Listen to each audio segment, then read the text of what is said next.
Hi, thanks for joining us for this week's Around the Verse. I'm your host and game director, Chris Roberts, and with me is... Sandy Gardner. Hi, Chris. Hi, Sandy. On today's episode, we'll dive into the latest Star Citizen developments coming out of our Los Angeles studio.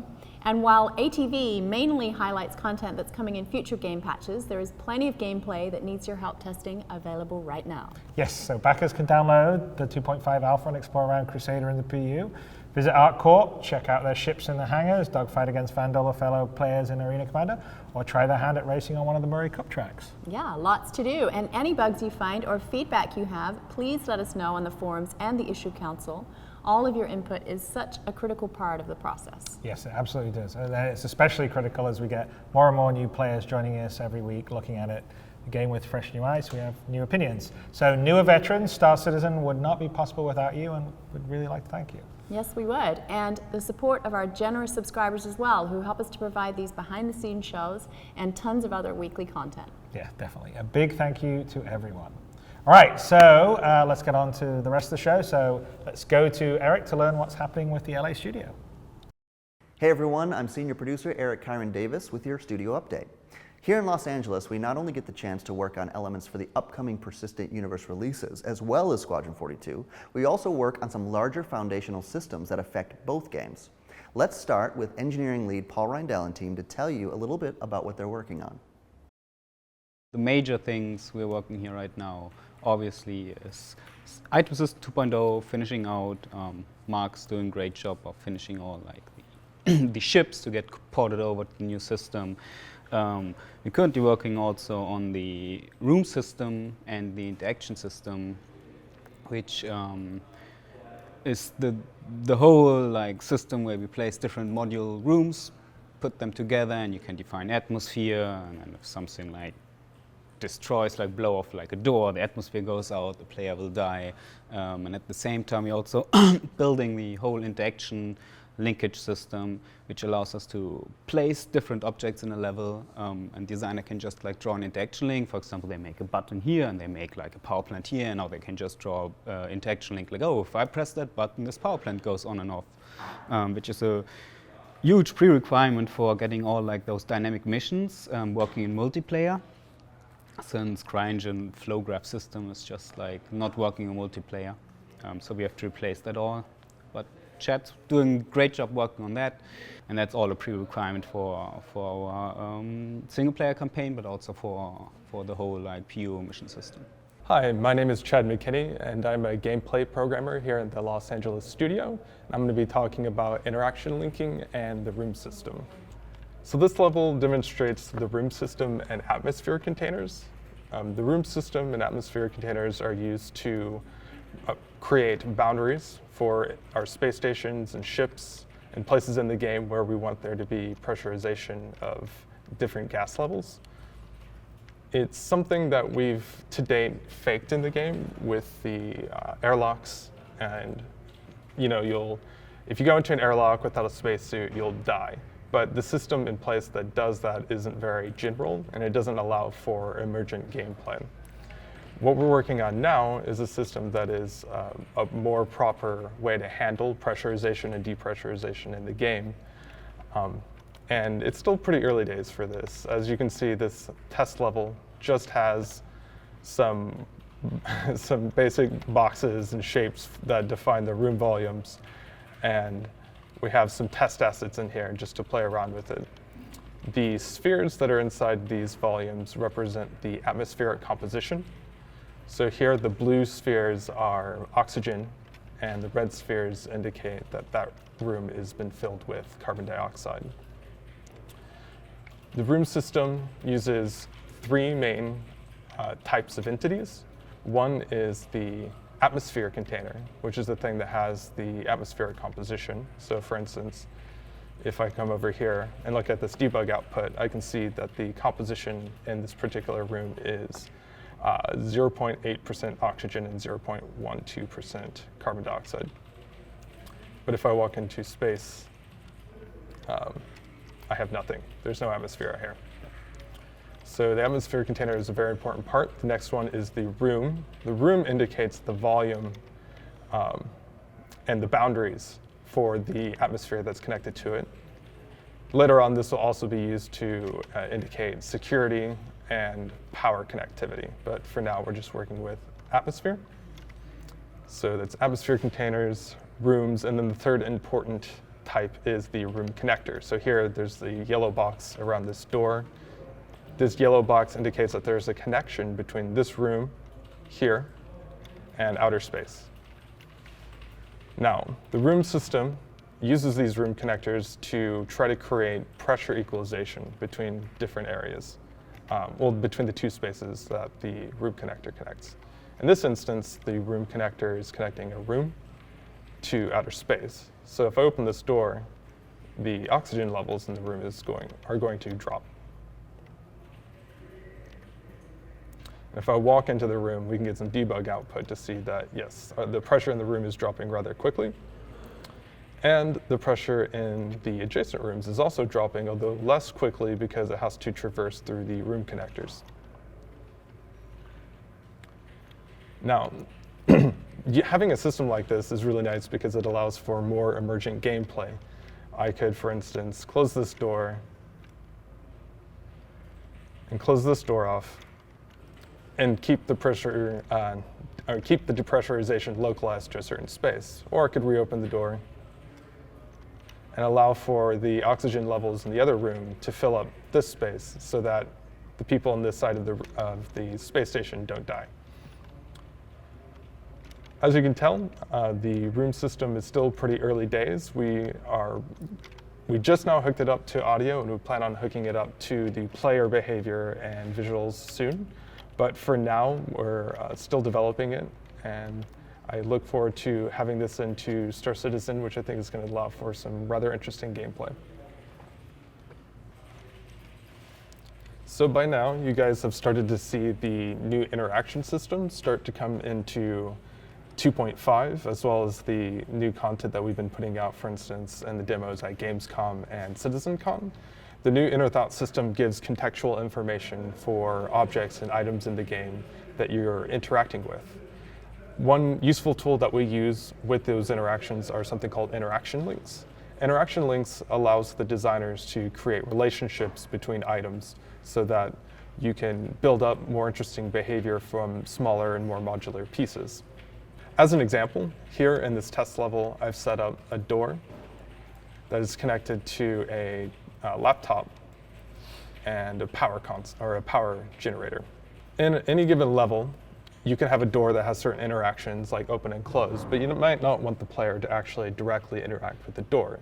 For gameplay reasons, you might decide that it's useful to have the player actually interact with something that's next to it. In this instance, I have this laptop here.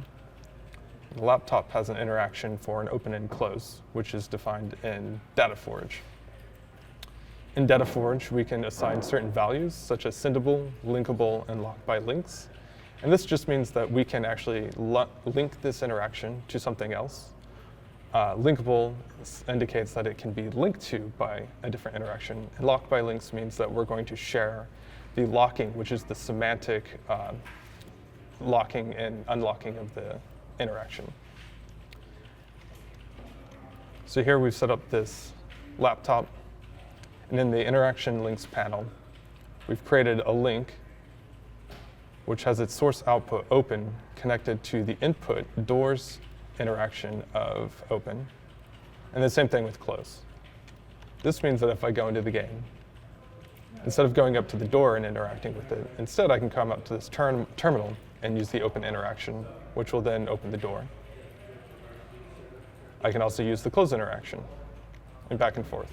And as I use these interactions, you can see that the text, the contextual information given to the player actually updates in real time.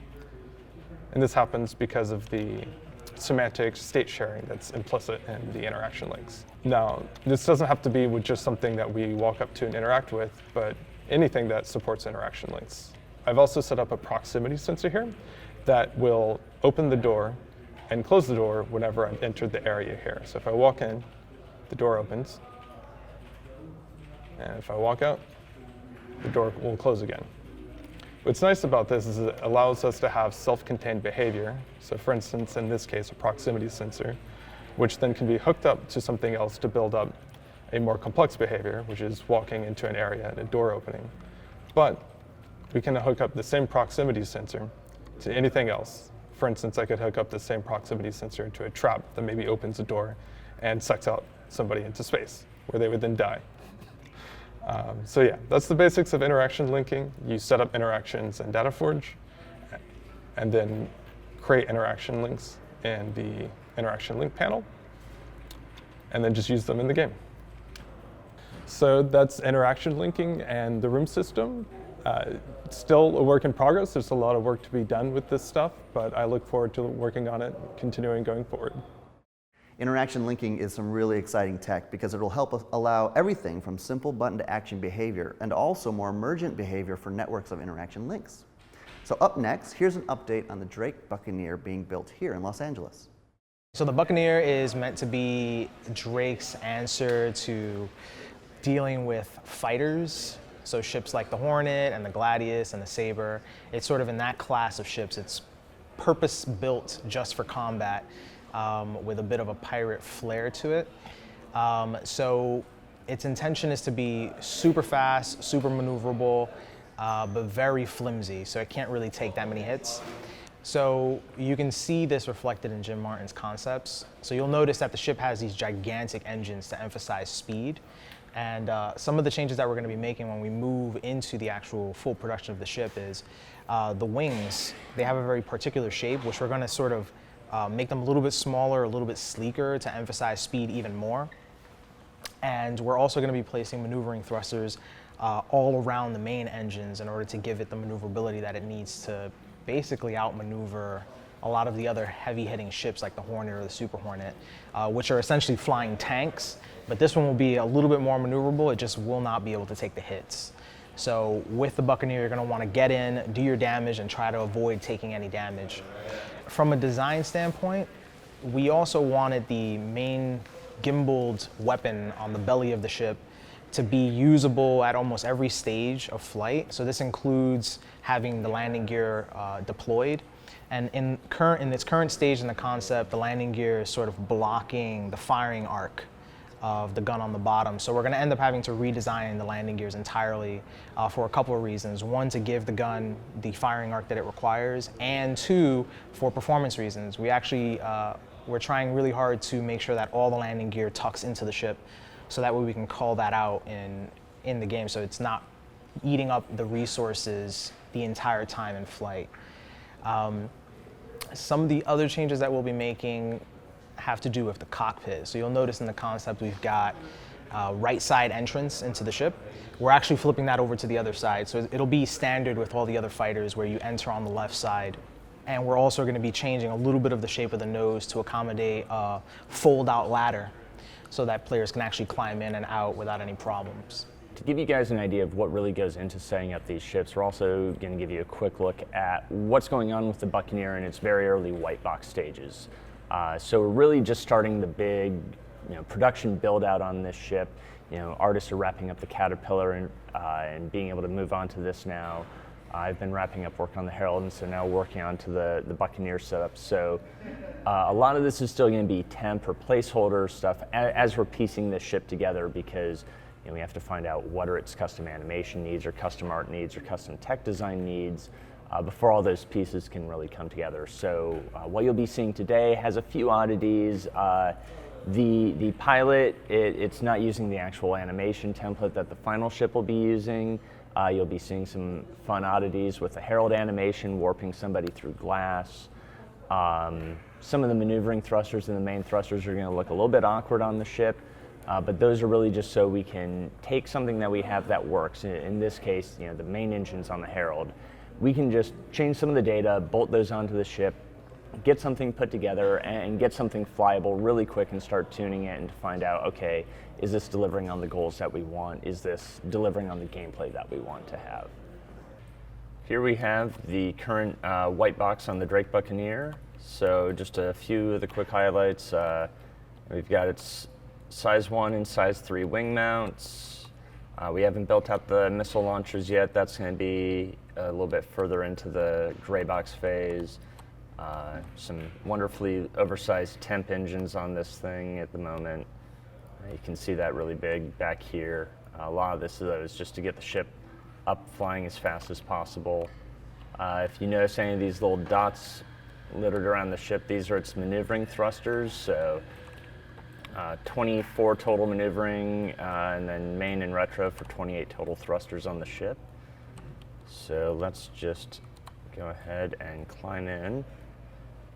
The onboard animation for it right now is a bit off, and you'll also sort of see the control panels are a bit broken, but whoop.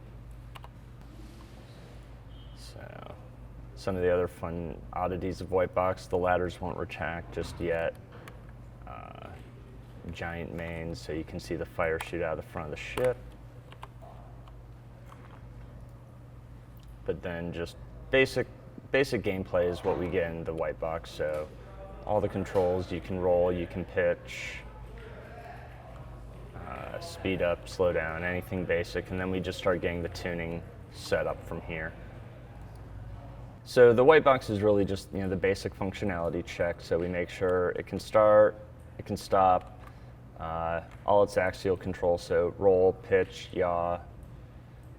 And then from here we can really start getting the actual gameplay balance, make sure that the thruster counts are just right, the load balance on it's just right. So one of the challenges if you're using a pre-existing animation template is we have to alter the flight controls to match the animation template. So with the Buccaneer, we're going to be using a center joystick and a left throttle. So in this scene we have just the rough concept model we got from the concept artist. And what I did is I kit bashed in some existing Drake assets along with some other guiding rails so I could line up the animation. So you can see he's getting in. It's still really rough and there's clipping and not all the parts are animated yet, but we're really just trying to get an idea of whether or not this animation is going to actually work with the ship.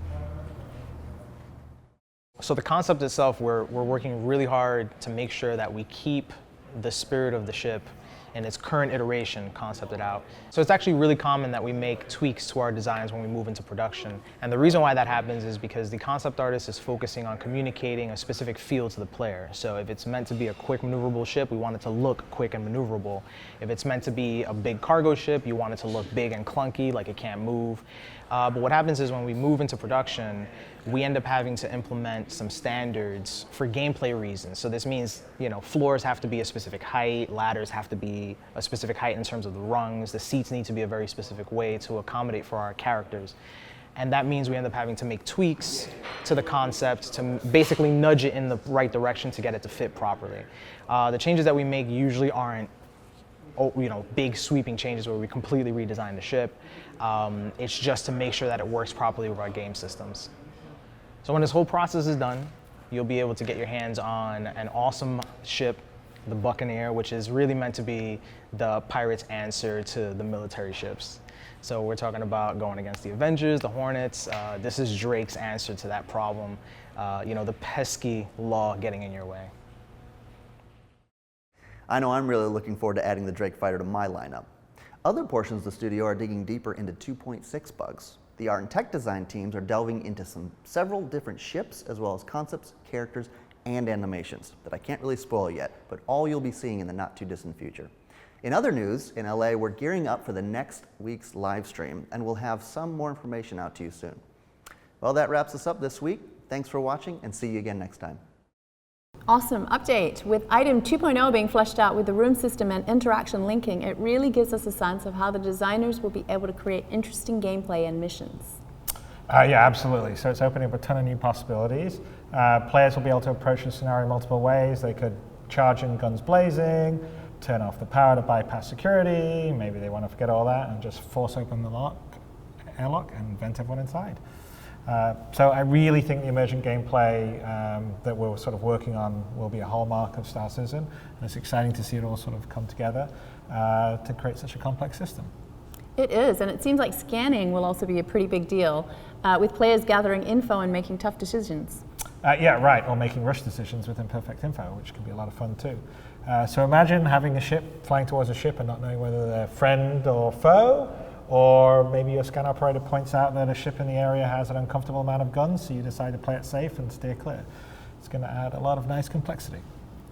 Speaking of, let's go to CIG's very own scan operator, Tyler Witkin, who has been searching the web for the very latest and greatest from our amazing community.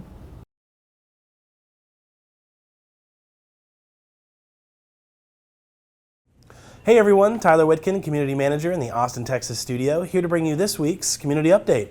Just as a reminder, there's only one day left to enter the Asperia Prowler Art Competition, so if you wanted to get your submission in, I would do it now. We're going to be announcing the winners to that competition November 18th at our anniversary live stream. In other news, we've been nominated for Most Anticipated Game of 2017 in this year's Global Game Awards. If you want to follow all the progress on that, you can head over to game-debate.com/awards, and the voting ends November 25th. And now it's time for this week's MVP. A huge congratulations to Rice Mated for his detailed efforts in creating a full-sized 3D printed P4 SC rifle straight out of the Star Citizen universe. Awesome stuff, and we're really excited to see what you print next. Lastly, the week would not be complete without Reverse the Verse, so make sure to tune in live tomorrow at twitch.tv/SIGcommunity, where we're going to talk about everything that you saw on today's episode. Thanks again for all your support, and we'll see you in the verse. Every week, it's great to see what the community's been up to. So 4 years in, and they keep on surprising us. So it's one of my favorite segments of our show every week. Yes, they do. And up next, our character art team walks us through all the pipeline refinements and improvements they've been working on to make sure that we can not only produce some of the most amazing characters around, but that the system is flexible enough to populate whole solar systems.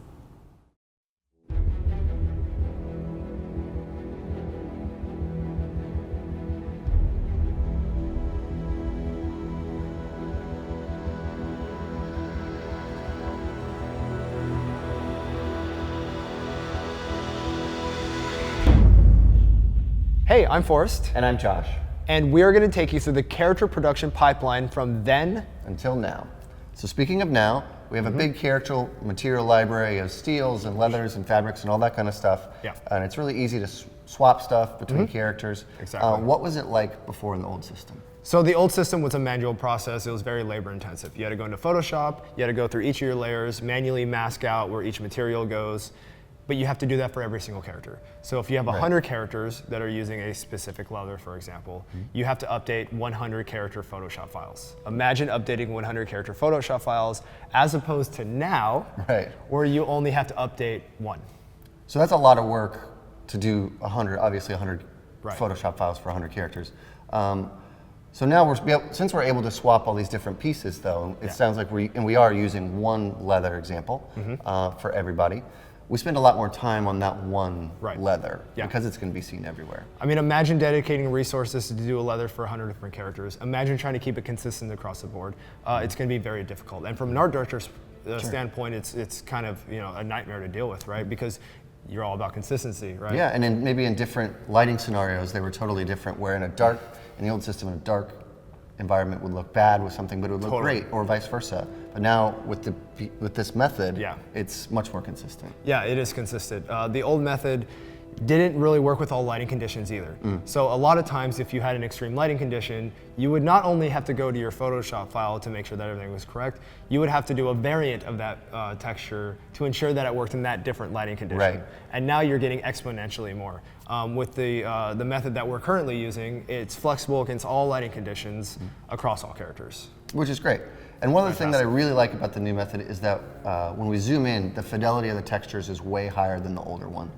You can zoom in to the fabric detail, to the stitch detail, and it's way, way, way higher. Exactly. It allows us to do micro detail now. So the previous method, we were restricted to our resolution. You had a 240 by 248 pixel resolution, but your character is 100,000 polys. There's not much space to put that information. Yeah, and if you zoomed in on something, it would get pixely and crunchy. Blurry and all that stuff. Yeah. So we keep the old traditional method, which allows you to still have that unwrap, and that's where we bake all our normal information and all that stuff, which handles the way that the light reacts and shadows on the character without needing to have the geometry there. The details from that are all picked up in the micro detail. The micro detail, yeah. So we have these little normal maps that when you get up close, you can see them. So like all the threads and all the threads. So we got a great macro system, then a micro system. So no matter what your distance from the character is, you're never getting that breakdown of resolution. Right, which is great because now we can get up and get those really nice zoom close shots, and we can get those far shots, and they're going to look equally good in every possible lighting. Because you don't want to break the immersion. You want it to look real. If I get like this.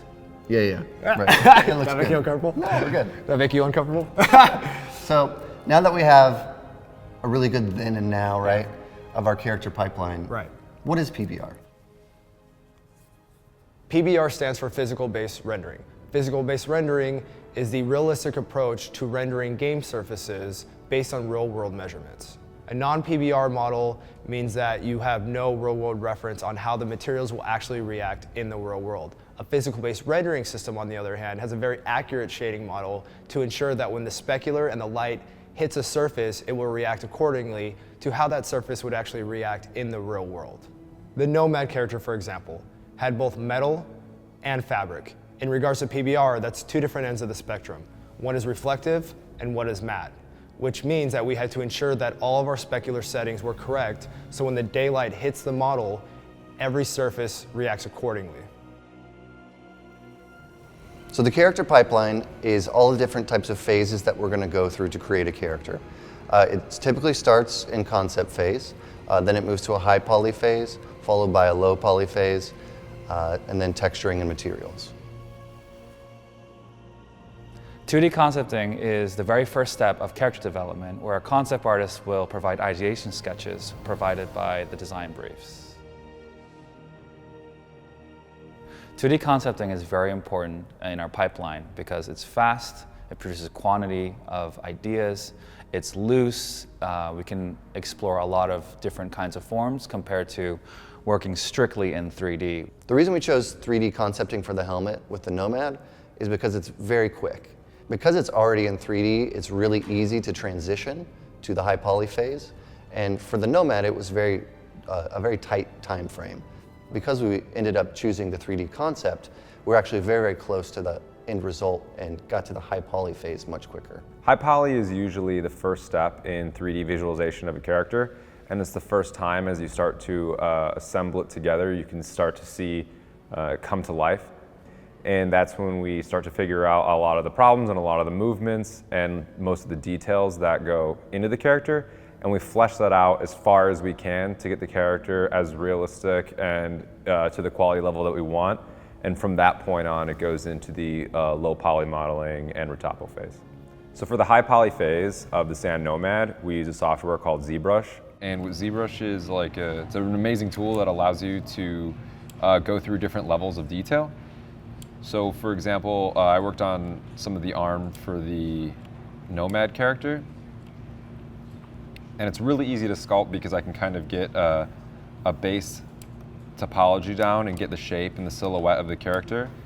And then we're able to subdivide the polygons and continuously go up in detail, which allows us to do a few different types of things and get to like more of like a clay-like substance.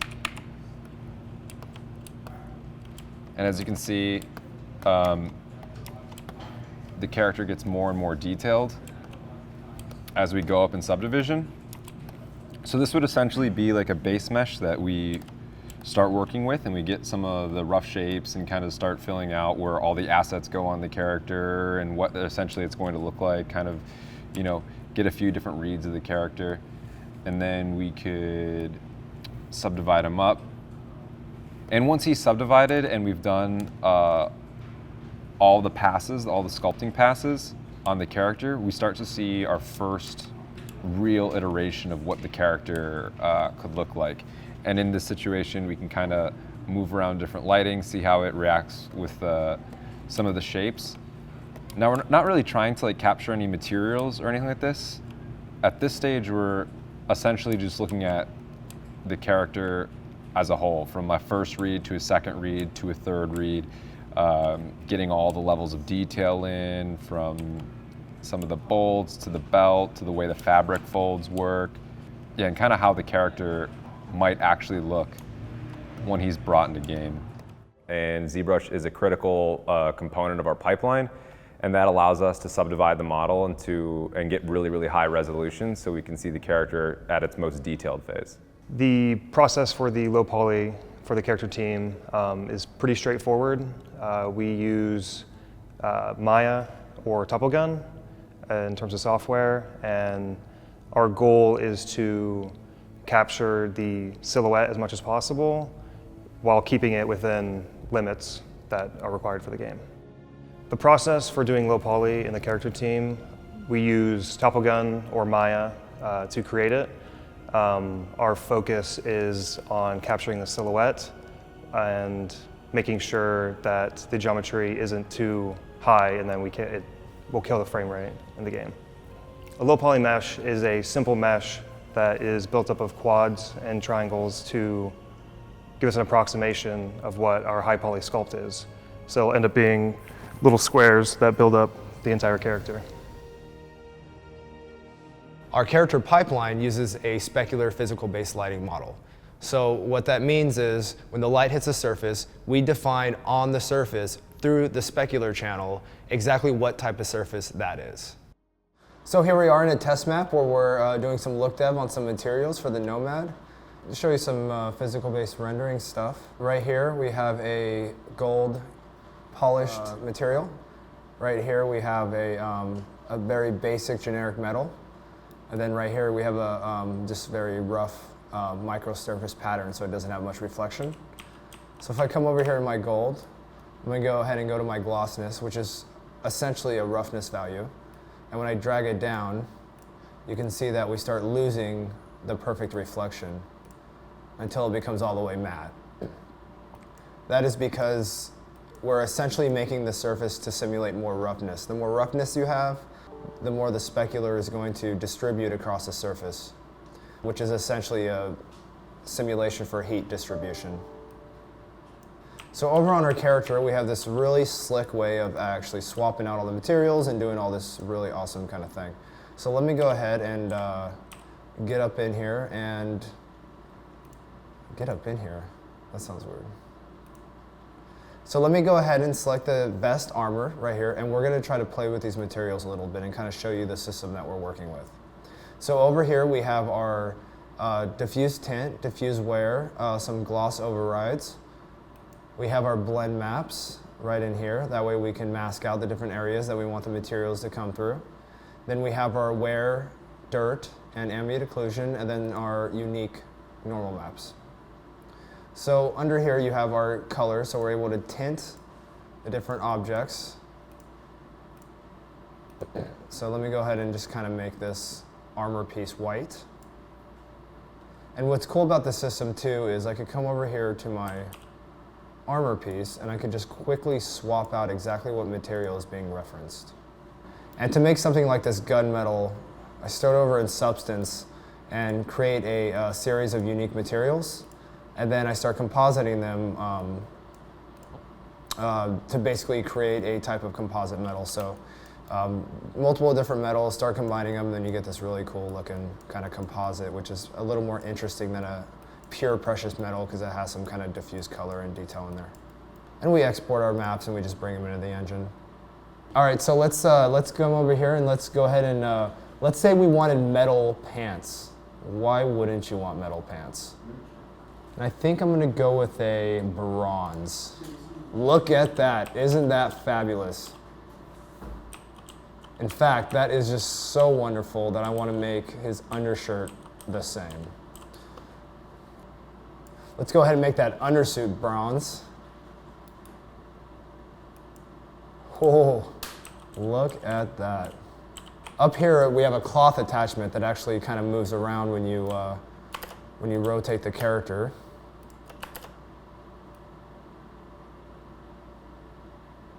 And not only does it move around, but it actually has a cloth shader applied to it. So you can see we get this really nice Fresnel highlight on here. So let me jump over to it. And if I shift the color, you can really start seeing that cloth shader in action. Let me go to a red. And you can see those highlights. And that other color is the secondary reflection. So let me just kind of match a little closer.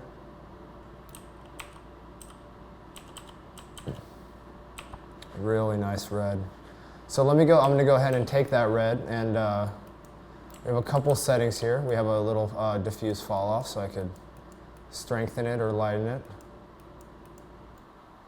So we have these super cool colors going on. We got this like bronze undersuit with this super cool black and white armor piece. So we're just really quickly swapping out everything on these characters. Do some color adjustment, make it look like it matches the uniform a little more. make it kind of dark. Jump over to the cloak, do the same. Awesome. And there is a very quickly modified character. So as you can tell, we've got a whole character pipeline that's really coming along really well. One of the big things that we're really trying to focus on though right now is modularity. What that means is basically creating and combining all of our different assets so that they can work with each other. When you're buying clothes, that all the different pant options fits with all the shirt options. When you're buying hats, when you're buying jackets, that they fit on all the shirts. Which doesn't sound like a big deal, but it's actually really important. The reason it's really important is so that we can provide players the optimal experience for variety in what they can buy, not just in clothes, but also in armor. So we're doing this with armor as well so that you can wear different types of armor on different types of suits that can mix and match, and you can create the best combination for what your play style is. The other thing that we're really focusing on now, which we've had a little bit of a sneak peek about, is creatures.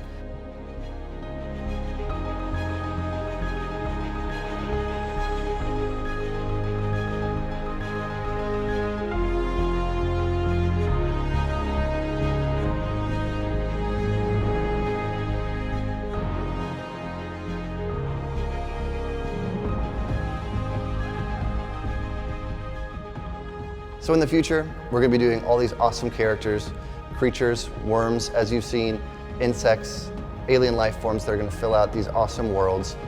And with a strong character pipeline in place, any of this is possible. That was great. Really interesting to see how they blend 2D and 3D concepting to create a character. Yeah, well, PBR rendering really is a cool piece of tech. It's taken a lot of effort to bring a character pipeline to where it currently is, but seeing the Sand Nomad sort of come to life in the Homestead demo just shows all that hard work is really paying off. And there you have it. That's about it for today's show. But before we go, do you want to share an update on what's happening with 2.6? Sure. Yes, you do.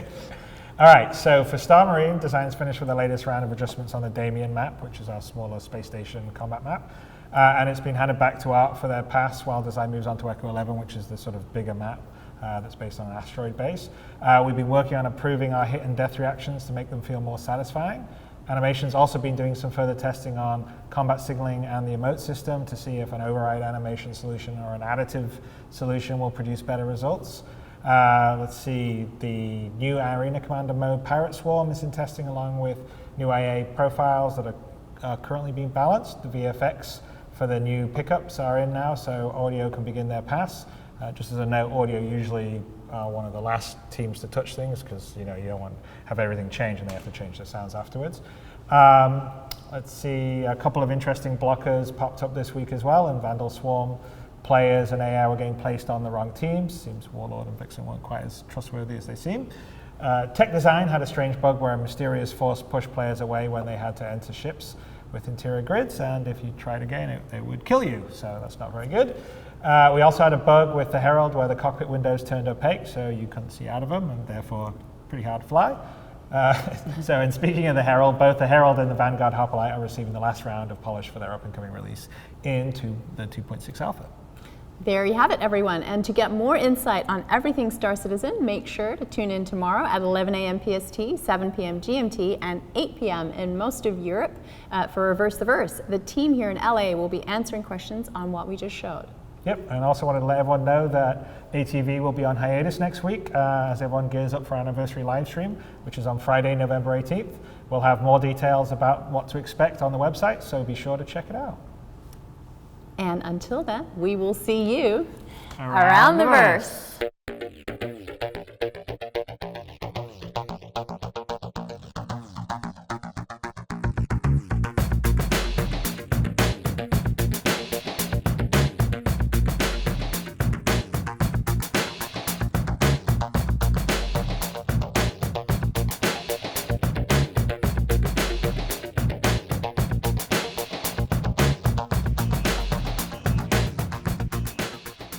Thank you for watching. So if you want to keep up with the latest and greatest in the Star Citizen and Squadron 42's development, please follow us on our social media channels.